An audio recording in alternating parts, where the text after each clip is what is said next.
अन्यायाची चीड येते तेच पुरुष होत. ज्या लोकांना अन्यायाची चीड येत नाही ते आणि नपुंसक यांच्यात काहीच फरक नाही. काय म्हणाले बाबासाहेब आंबेडकर?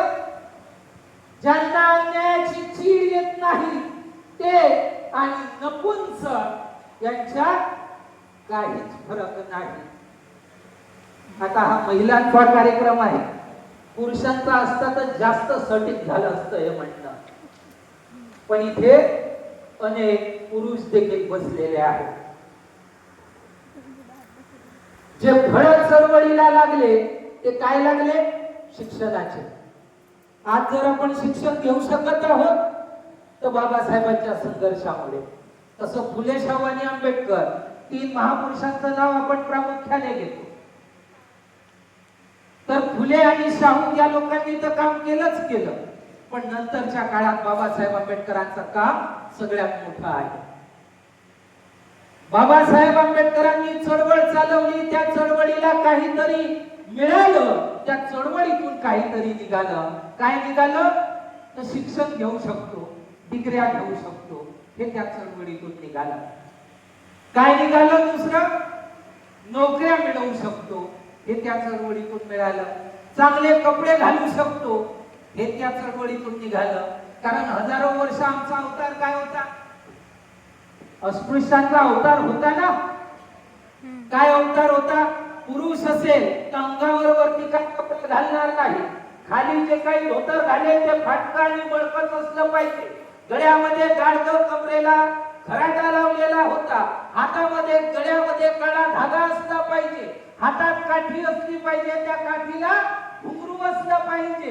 का? म्हणून अस्पृश्य चालत आहे तर इतरांना कळलं पाहिजे कोणी अस्पृश्य येत आहे, विटाळ होईल म्हणून त्याला थांबवा, त्याला बाजूला करा. असा अवतार 2000 वर्ष जवळपास आमचा होता. आज सुटाबुटा झालो ना. कालचे फेकलेले लोक आज जर मी पोटात आहे, काय मध्ये आहे, ही आमच्या बापाची, बाबासाहेब आंबेडकरांची देण आहे. हे मिळालं त्या चळवळीतून. आज आमदार बनू शकतो, खासदार बनू शकतो, मंत्री बनू शकतो. मताचा अधिकार हे त्या चळवळीतून मिळालं. हे जे मिळालं, जी फळं लागली ती खायला आपण सगळे तयार आहोत, है ना. ही फळं मिळण्यासाठी जी शेती झाली, त्या शेतीमध्ये जे काही पेरल्या गेलं याचा कोणी विचार करते का? काय पेरलं? जे काही बी पेरलं आणि जे काही त्यामध्ये संघर्ष करून सॅक्रिफाईस केलं, जो त्याग केला, त्या त्यागात काय आहे? बाबासाहेब आंबेडकरांचे 4 लेकरं तिथे गाडल्या गेलेली आहेत. तशी बाबासाहेब आंबेडकरांची 4 लेकरं त्या शेतीत गाडल्यानंतर हे उगवलं आहे. हे शिक्षण, ह्या डिग्र्या ज्याच्यावर आम्ही अभिमान करतो, ह्या नोकऱ्या ज्याच्यावर आम्ही गर्व नाही का? बाबूही झालो तरी खूप शेती बघातो. अरे कालपर्यंत तू सावली चालत नव्हती लेका. हे बाबासाहेबांना चळवळ चालवली म्हणूनच ना. मग ही चळवळ चालवण्यासाठी, तिथे काहीतरी फळं लागण्यासाठी काय योगदान दिलं तेही पाहावं लागेल ना. ते योगदान 4 लेकरांचं आहुती आहे एक प्रकारची. रमाई आंबेडकर यांची आहुती आहे. रमाई आंबेडकरांना बाबासाहेबांनी 30 डिसेंबर 1930 ला लंडन वरून एक पत्र लिहिलं होतं. त्या पत्राचा काही भाग मी इथे वाचून टाकतो. त्या पत्रामध्ये काय आहे, तिथून आम्ही काय बोध घ्यावा हे देखील आपण तिथून पाहू. पण हा त्याग, बाबासाहेब आंबेडकर पैसा कमवू शकत होते, पण पैसा न कमवता चळवळ चालवली, लोकांना जागृत करत राहिले. आणि त्यासाठी मुलाबाळांच्या औषधीला देखील पैसा नव्हता आणि ती मुलं मरण पावली. हे सत्य आहे की असत्य आहे? ही वस्तुस्थिती आहे. मग आम्ही बाबासाहेब आंबेडकरांचा पुतळा किंवा मूर्ती बनवू, त्याला फुलं वाहिले, की आमची जबाबदारी पार पडते का? बाबासाहेब आंबेडकर स्वतः म्हणाले होते की मला अनुयायी हवे, मला भक्त नको. अनुयायी म्हणजे कोण? तर अनुकरण करेल तो. अनुकरण करेल म्हणजे कोण? तर जसं बाबासाहेब आंबेडकरांनी केलं आणि करायला सांगितलं तसं जो करेल तो अनुयायी. जो मूर्त्या पूजेल तो तर अनुयायी नाही होत, तो तर भक्त होतो. बाबासाहेब आंबेडकर स्वतः बोलले की मला भक्त नको आहेत, मला अनुयायी हवे आहेत.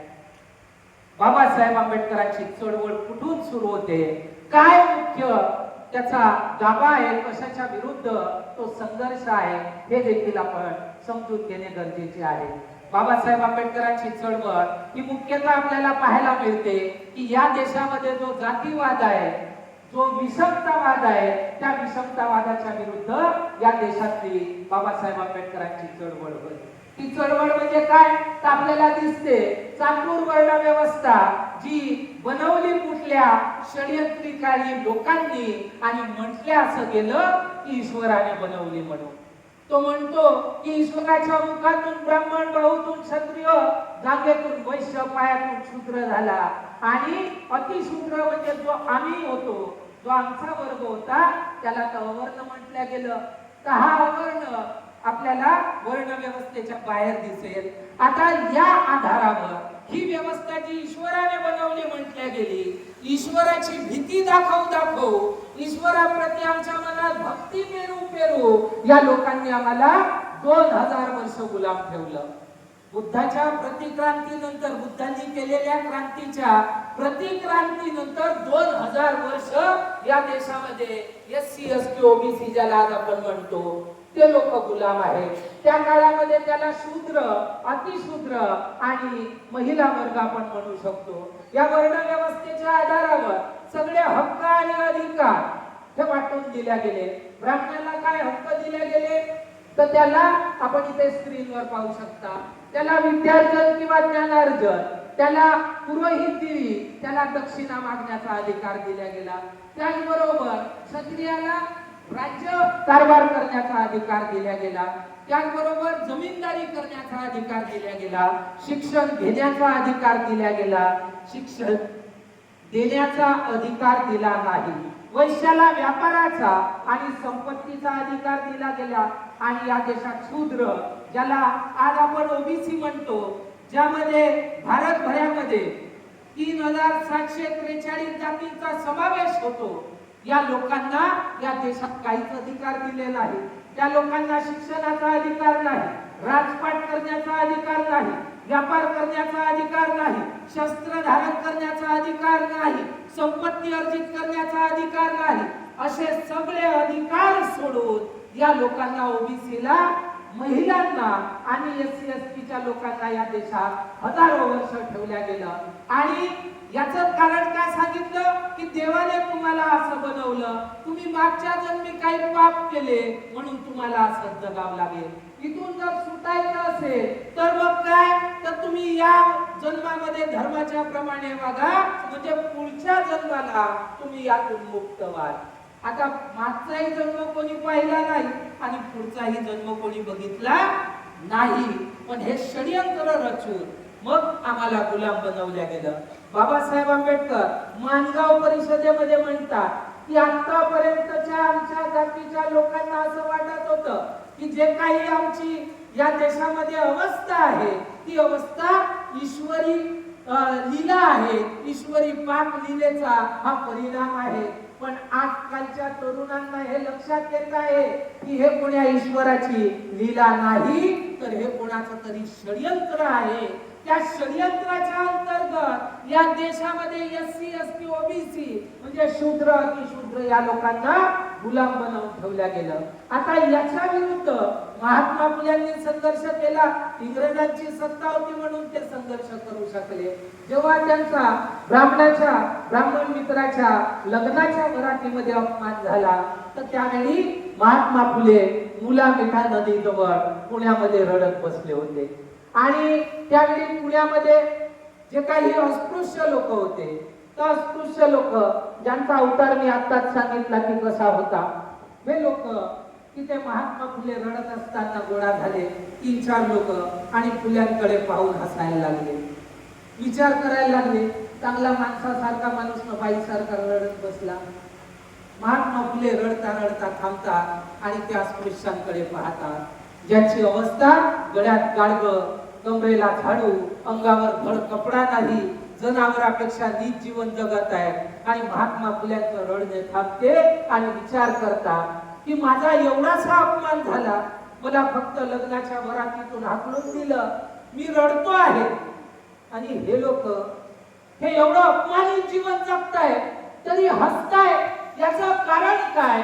त्याचा शोध महात्मा फुले त्या प्रसंगी घेतात आणि विचार केल्यानंतर त्यांच्या लक्षात येते की मी थोडासा शिकलो आहे आणि माझ्या बुद्धीचा थोडासा विकास झाला, म्हणून मला कळतं मान कशाला म्हणतात, अपमान कशाला म्हणतात, सन्मान कशाला म्हणतात. पण या लोकांना शिक्षण बंदी करून यांच्या बुद्धीचा थोडाही विकास होऊन दिला नाही आणि म्हणून हे लोक एवढं अपमानित जीवन जगून देखील हसतायत. महात्मा फुले त्या प्रसंगी निश्चय करतात की जी व्यवस्था माणसाला माणूस म्हणून जगण्याचा अधिकार देत नाही, त्या व्यवस्थेला बदललं पाहिजे आणि महात्मा फुले कामाला लागतात. शिक्षण दिलं की बुद्धीचा विकास होतो, माणसात स्वाभिमान जागा होतो आणि म्हणून शिक्षणाची सुरुवात महात्मा फुल्यांच्या माध्यमातून त्या काळात करण्यात आली आणि या व्यवस्थेच्या सातारामध्ये लाथ मारण्याचं काम महात्मा ज्योतिबा फुल्यांनी पहिल्यांदा केलं. ते 1 जानेवारी 1848 ला पुण्याच्या भिलेवाड्यामध्ये मुलींची पहिली शाळा सुरू करू. हे पहिलं पाऊल आहे. आता हे पाऊल उचलल्यानंतर देखील फुल्यांचा आणि सावित्रीबाईचा अपमान व्हायचा. फुल्यांचा आणि सावित्रीबाईचा अपमान होतो. त्या अपमानाला हे घाबरत नाही आणि आपलं काम प्रामाणिकपणे महात्मा फुले आणि सावित्रीबाई फुले देखील करत राहिले, आपलं काम करत राहिले आणि त्यांचा एवढा अपमान झाला. सावित्रीबाई फुलेला शेत दगड चिखल फेकून मारण्यात आलं, ती घाबरली नाही, ती घाबरली नाही आणि आपलं काम करत राहिली.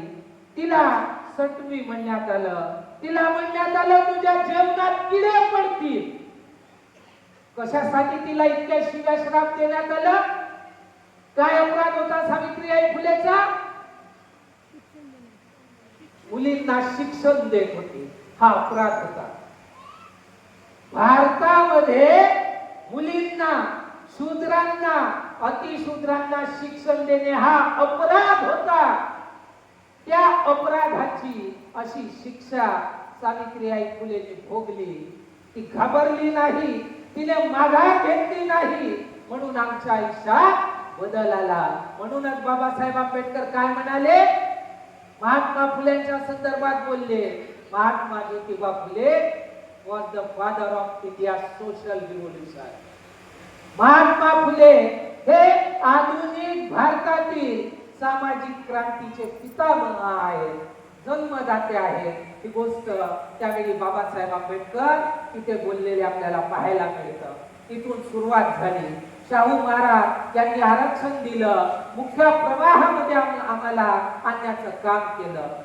फुल्यांचा संघर्ष पुण्यापुरता मर्यादित, शाहू महाराजांचा संघर्ष कोल्हापूरमध्ये, काही प्रसंगी ते मुंबईला गेले, काही प्रसंगी ते कानपूरलाही गेले, दिल्लीलाही गेले, परंतु ते राजे होते कोल्हापूरचे, करवीर संस्थान म्हणून ओळखतो. आता शाहू महाराजांनी 26 जुलै 1902 ला आपल्या राज्यात 50% आरक्षण देऊन बहुजन समाजाच्या मुक्तीचा मोठा मार्ग सुरू केला. महात्मा फुल्यांनी 1882 ला हंटर आयोगापुढे एक निवेदन दिलं होतं. त्या निवेदनात म्हटलं होतं की इंग्रजांनी भारतामध्ये प्राथमिक शिक्षण हे मोफत आणि सक्तीचं करावं म्हणून, पण इंग्रजांनी ते केलं नाही.